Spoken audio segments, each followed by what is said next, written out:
Good evening. Tonight we have to take you on something of a tour of the world to cover the overwhelming amount of news going on. And while we have been focused on the disaster in Japan, where the nuclear alert level actually went up a notch today, while it's been going on for exactly a week tonight, instead, we must begin tonight back in Libya.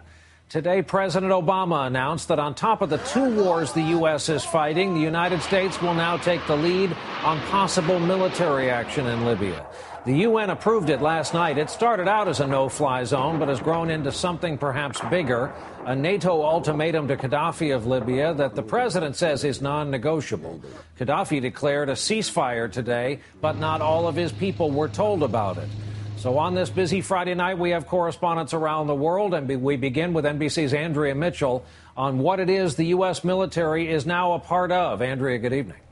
Good evening, Brian. Armed with the UN's approval of military strikes and a no-fly zone, the president gave Muammar Gadhafi an ultimatum: an immediate ceasefire or face military action. And tonight there is no sign Gadhafi is backing down. This is what the U.S. and its allies are trying to stop. Gadhafi forces pounding rebels in the western city of Misrata today. The rebels claim this amateur video was taken today, even after Gadhafi's government announced a ceasefire. In fact, Gadhafi seemed determined to carry out a bloody threat he issued on the radio last night to retake the rebel stronghold Benghazi. He said he would show no mercy and no compassion.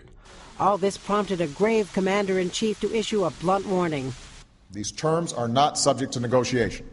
If Gadhafi does not comply with the resolution, the international community will impose consequences, and the resolution will be enforced through military action.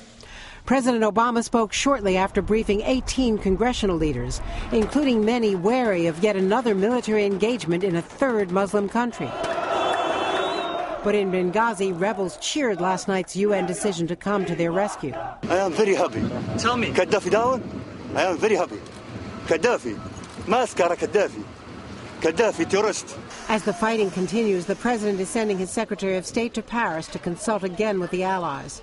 Colonel Gadhafi's refusal to hear the repeated calls up until now to halt violence against his own people has left us with no other choice but to pursue this course of action. U.S. officials say airstrikes against Gadhafi's forces would be led by the British and French, with an unusual Arab coalition. Support expected from Jordan, the United Emirates, Qatar and Kuwait. I can tell the House that Britain will deploy tornadoes and typhoons, as well as air-to-air refuelling and surveillance aircraft. President Obama ruled out U.S. ground troops, but not air power. U.S. officials say the U.S. role would be to provide intelligence and surveillance planes and AWACS to track Gadhafi's air defenses.